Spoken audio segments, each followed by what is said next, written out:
চিন্তামণি তাড়াতাড়ি করে প্রদীপ হাতে বেরিয়ে এলেন। যেই না বিল্ল ঠাকুরকে দর্শন করলেন, চিন্তামণি চমকে উঠলেন। কি ঠাকুর?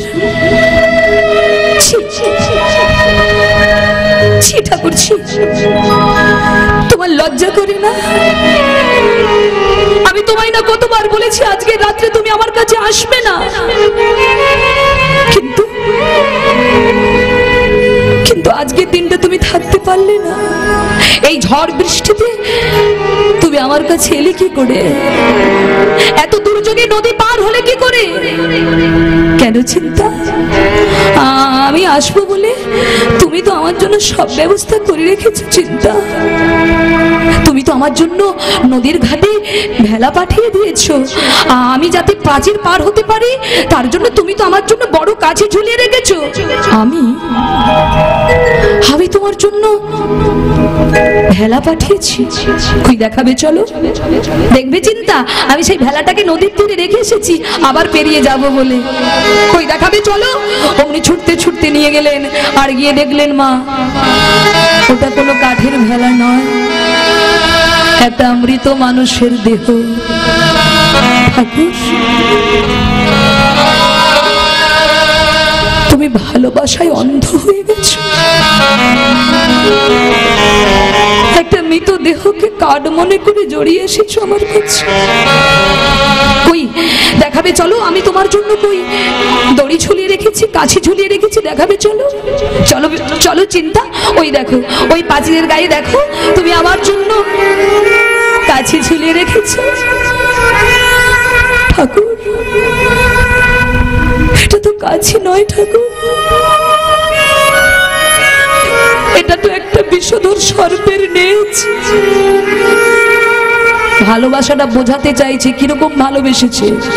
আমাদের মতো দৈহিক ভালোবাসা, দেওয়া নেওয়ার ভালোবাসা না, দেওয়া নেওয়ার ভালোবাসা নয়, দৈহিক কামনা বাসনা পূরণের ভালোবাসা নয়। এটা ছিল প্রেম, কাম নয়, প্রেম ছিল। তাই সাপটাকে কাছে মনে করে ওপারে এসেছে, প্রাচীর পেরিয়েছে। যেই না বলেছে, ও মায়েরা, চিন্তামণি বিল্ল ঠাকুরের দিকে অপলক নয়নে তাকিয়ে আছে। ঠাকুর, তুমি আমায় এত ভালোবাসো,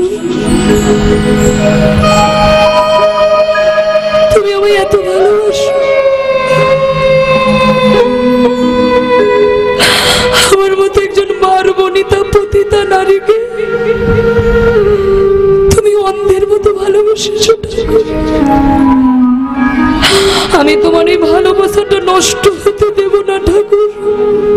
তুমি তুমি একটু দাঁড়াও ঠাকুর, একটু দাঁড়াও। এই বলে চিন্তামণি, তিনি তো কৃষ্ণ ভক্ত ছিলেন না, তিনি তার কুটিরে গোবিন্দের একটি প্রতিচ্ছবি ছিল, সেই প্রতিচ্ছবিটা এনে বিল্ল ঠাকুরের সম্মুখে দাঁড়িয়ে বলছে, ঠাকুর এই দিকে একবার তাকাও। এই বলে বুকের মাঝে গোবিন্দের প্রতিচ্ছবিটা ধরেছে চিন্তা। ঠাকুর, সত্যি কথা বলবে? তুমি কি আমায় সত্যি ভালোবাসো? বিল্ল ঠাকুর বলে, চিন্তা, আমি আমার প্রাণের থেকেও তোমায় বেশি ভালোবাসি। আমি জগতে সবকিছু হারাতে রাজি, কিন্তু তোমাকে নয়। আমি তোমায় খুব ভালোবাসি চিন্তা। বেশ, যদি তুমি আমায় সত্যি ভালোবাসো তাহলে একটি কথা শোনো ঠাকুর, তুমি যে আমাকে এত ভালোবাসো আমি তার যোগ্য নই ঠাকুর। এই ভালোবাসার এক ভাগ যদি তুমি গোবিন্দকে দিতে পারতে ঠাকুর, আমার বিশ্বাস ঠাকুর, আমার বিশ্বাস তুমি বৃন্দাবনে গোবিন্দের দেখা পেতে ঠাকুর।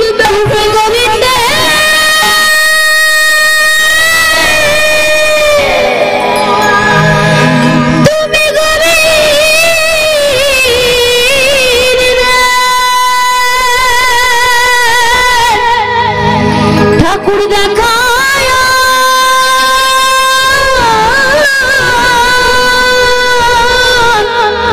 তুমি ঠাকুর দেখা পেতে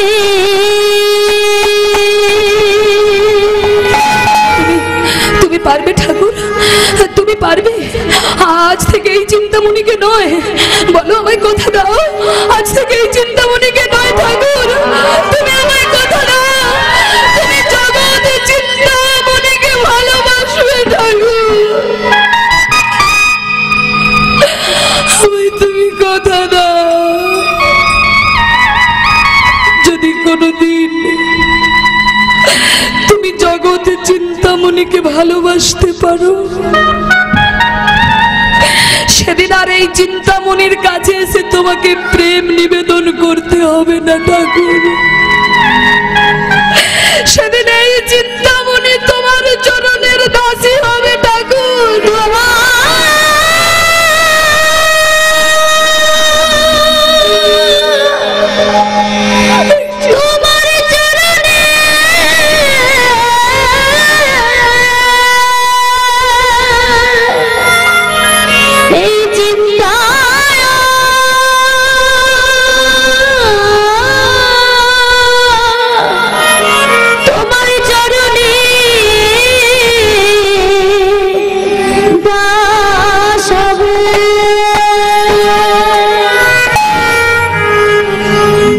বলেছে বাবা, খুব মন দিয়ে শুনুন। বিল্ল ঠাকুর বলছে, তুমি তুমি সত্যি বলছো চিন্তা?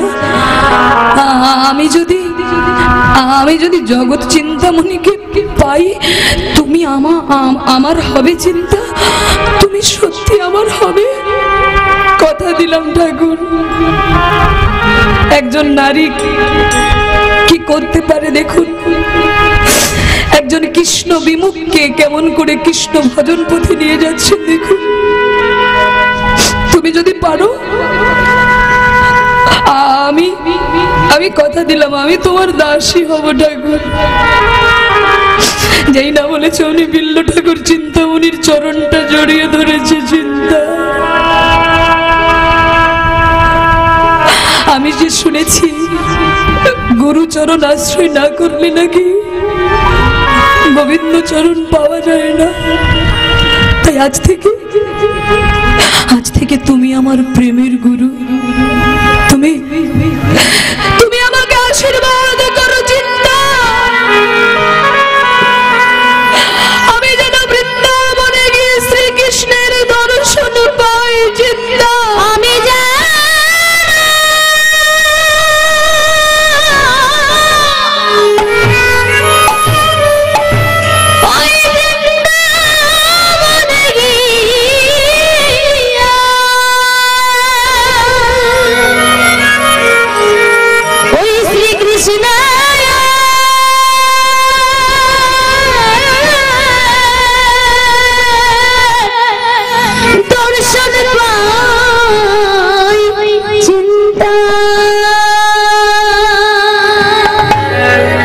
সেই বিল্ল ঠাকুর চিন্তামণির সঙ্গ করে গোবিন্দ চরণ পেলেন। বাবা, কাম কৃষ্ণ কর্মাপ্রণে, কামটাকে কৃষ্ণ সেবায় লাগিয়ে দাও। কাম কুটিলা, ভজনের বাদী, আবার ওই কামটাকে যদি আমরা কৃষ্ণ সেবায় লাগিয়ে দিতে পারি, ভজনের পথে লাগিয়ে দিতে পারি, তাহলে কিন্তু পরিবর্তন ঘটে যাবে। অহংকার হলো আয়ান, কাম হলো কুটিলা। কামের ব্যাখ্যা করতে গিয়েই কিন্তু এই উদাহরণটি এসেছে। ভালোবাসা করো, প্রেম করো। কার সঙ্গে ভালোবাসা করবে? যার সঙ্গে ভালোবাসা করলে তোমার আত্মার ঊর্ধ্বগতি হবে, তোমার আত্মার ঊর্ধ্বগতি হবে, তার সঙ্গে ভালোবাসা করো। আর যে ভালোবাসা করলে, যে প্রেম করলে, যে ভালোবাসা করলে তোমার আত্মার অধোগতি হবে, সেই সঙ্গ তোমরা করো না। ভালোবাসার ভালোবাসা ভাঙা ঘরের ভালোবাসা নয়। তাই একজন নারী পারে একজন পুরুষকে সঠিক পথে নিয়ে যেতে। কিন্তু এখনকার দিনের ভালোবাসা বলে একদিন না যেতে যেতেই বলে আমাকে মোবাইল দাও, না দিতে পারলে অন্য পুরুষের কাছে যাবে। ভালোবাসার কোনো দাম নেই। তাহলে কাম হলো কুটিলা, মায়া হলো জটিলা। মায়াটা কিরকম? জটিলাটা কিরকম বাবা? মায়া কেমন? বলে ও দিদি চলো না গো একটু বৃন্দাবন থেকে ঘুরে আসি। বলে কি করে যাই বল, আমার নাতি তো আমাকে ছাড়া থাকতেই পারে না। মায়া, ভজনে যেতে দিচ্ছে না। আর ওই নাতি যেদিন বড় হবে, বড় হয়ে বলবে বুড়ি তুই কবে মরবি। ভালোবাসা আউট অফ মার্কেট, বিদায় নেবে। কামরূপ কুটিলা, মায়ারূপ জটিলা। আর অহংকার হলো আয়ান, আর ভক্তি হলো রাধা ঠাকুরানী। ভক্তি হলো রাধা। এই কামরূপ কুটিলা, মায়ারূপ জটিলা, অহংকার রূপ আয়ান, এইগুলোকে পেছনে ঠেলে যে ব্যক্তি ভক্তিকে গোবিন্দের চরণে অর্পণ করবে, জগৎ মাঝে সেই রাধা নামে প্রতিষ্ঠিত হবে। নিতাই গৌর হরি বল। তাই আজকে আমরা সেই রাধারানীর নাম গাইতে গাইতে আমরা যাব বৃন্দাবনে। দেখে একটু উলুধ্বনি করুন সবাই।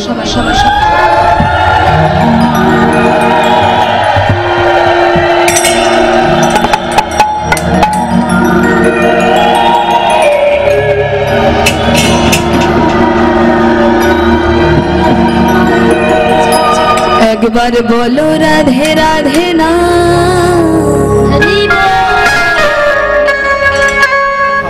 চলো বৃন্দাবন ধাম। সাউন্ড দাদা আপনি এখানে থাকুন, সাউন্ড চলে যায় কেন? একবার বলো রাধে রাধে না,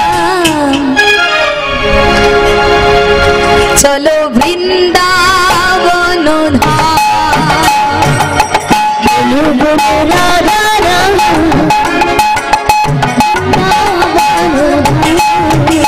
একবার বলো রাধে রাধে না, চলো বৃন্দাবন ধাম। বলো রাধে রাধে না, চলো বৃন্দাবন ধাম। বৃন্দাবনে নিত্য লীলা করে নব ভরসা। একবার বলো রাধে রাধে না, চলো বৃন্দাবন ধাম। বলো রাধে রাধে না, চলো বৃন্দাবন ধাম।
আজ মধুময় শ্রীধাম বৃন্দাবনে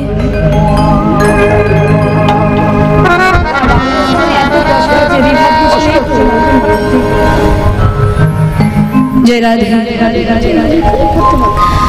আজ বৃন্দাবনে মা যশোমতী আমার তার গোপালকে কোলে নয়ে মা যশোমতী আমার নবনী সেবা দিচ্ছেন। এমন সময় শ্রীরাম সুদাম দাম্ব সুদাম বটু মধু মঙ্গল সবাই এসে ডাক দিয়েছে, মা ও মা, কত বেলা হয়েছে দেখেছো? আর এখনো তুমি কানাইকে কোলে নিয়ে রেখেছো? মা, এবার আমাদের কানাইকে আমাদের সঙ্গে যাবার অনুমতি দাও। এবার তো আমরা গোষ্ঠে যাব। জানো মা, কানাই গোষ্ঠে না গেলে আমরা তো কেউ গোষ্ঠে যাবই না। আর ওই যে নবলক্ষ ধেনুর পাল, ওরাও কেউ গোষ্ঠে যাবে না। তাই মা, এবার কানাইকে যাবার অনুমতি দাও। যেই না বলেছ অনুমতি দাও, অমনি মা যশোমতী শ্রীরামকে ডেকে বলি, ওরে শ্রীরাম, ওরে সুদাম, আজ আমি গোপালকে গোষ্ঠে যেতে দেব না। সে কি? ও মা, এসব কি কথা বলছো তুমি? গোপালকে যেতে দেবে না মানে? কারণ বাবা, আজ আমি গোপালকে একবারের জন্য আমার নয়ন ছাড়া করব না। কেন সেটা তো বলবে। জানিস বাবা, আজকে আমি খুব একটা খারাপ স্বপ্ন দেখেছি। স্বপ্ন? ও মা, কি এমন স্বপ্ন দেখেছো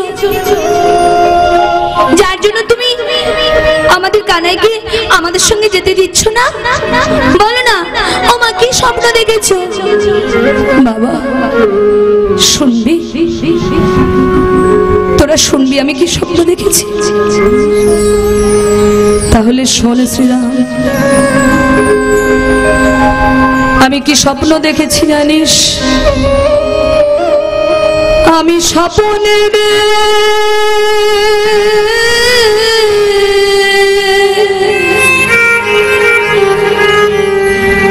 দেখিনু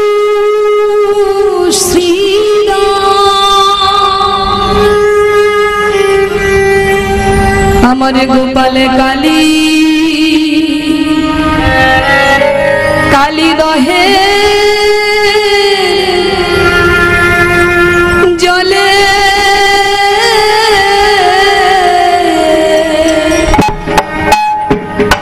আমি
মা বলে শ্রীরাম রে, আজ যে আমি স্বপ্ন দেখেছি। খুব মন দিয়ে শুনবেন। কি গো মায়েরা, এখানে তো অনেক মা আছেন, বলুন তো মায়েরা, কোনো মা যদি স্বপ্ন দেখে যে সন্তান মানে তার একমাত্র ছেলে জলে ডুবে গেছে, যদি কোনো মা স্বপ্ন দেখে, সেই দিন মা তার ছেলেকে চোখের আড়াল করবে? সবসময় চোখে চোখে রাখবে কিনা? তাহলে মা বলছে, আজ আমি স্বপ্ন দেখেছি আমার গোপাল জলে ডুবে গেছে। শ্রীরাম, রোজ তো তোদের সঙ্গে গোপাল গোষ্ঠী যায়, আজ আমি পাঠাবো না, আজ তোরা যা, আমার গোপাল আমার কাছে থাকবে। যেই না বলেছে, শ্রীরাম বলছে, মা ওটা আমার হয় নাকি? কি নাকি স্বপ্ন দেখেছো, তার জন্য তুমি কানাইকে গোষ্ঠী যাওয়া বন্ধ করে দিচ্ছ?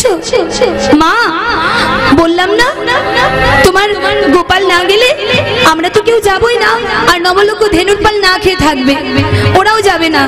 তাই মা তুমি গোপালকে যেতে দাও, দাও না মা। মা বলে, বললাম তো যেতে দেব না। তাছাড়া আজকে বলরামও যাবে না, তার জন্মদিন। বলরাম না গেলে কে আমার গোপালকে চোখে চোখে রাখবে? কে আমার গোপালকে ক্ষুধা পেলে খাইয়ে দেবে? শ্রীরাম বলছে, মা এই ব্যাপার, তাহলে শোনো মা, তুমি তোমার গোপালকে নিয়ে এত চিন্তা করছো যে গোপালকে বলরাম ছাড়া কে খেতে দেবে, কে গোপালকে লক্ষ্য রাখবে ওই বনের মধ্যে? শোনো মা, ওই বনে যে আমরা গোচারণ করতে যাই কানাইকে নিয়ে, তোমার ওই কানাইকে মানে তোমার গোপালকে দেখার জন্য বনে কত দেবদেবী আসে তুমি জানো? দাদা বলরাম তো নিষেধ করেছে ওই বনের কথা ঘরে বলতে না, কিন্তু আজ যখন তুমি এত করে বলছো, আজ তোমাকে বলেই দেই ওই বনে কি হয় জানো মা? তুমি বললে না যে বলরাম ছাড়া কে সময় মতো গোপালকে খাইয়ে দেবে? শোনো মা, ওই বনে তোমার মতো দেখতে এক সুন্দরী মা আছে, ঠিক তোমার মতো দেখতে। তবে জানো, তোমার যেমন দুটো হাত, ওই মায়ের রয়েছে 10টি হাত। 10 হাত কার? ওই মায়ের রয়েছে 10টা হাত। আর ওই মা তোমার গোপালকে কোলে নিয়ে কত আদর করে, 10 হাতে নবনীর সেবা দেয়, আর দিয়ে গোপালকে জড়িয়ে ধরে বলে, গোপাল গোপাল। একবার মা বলে ডাক রে।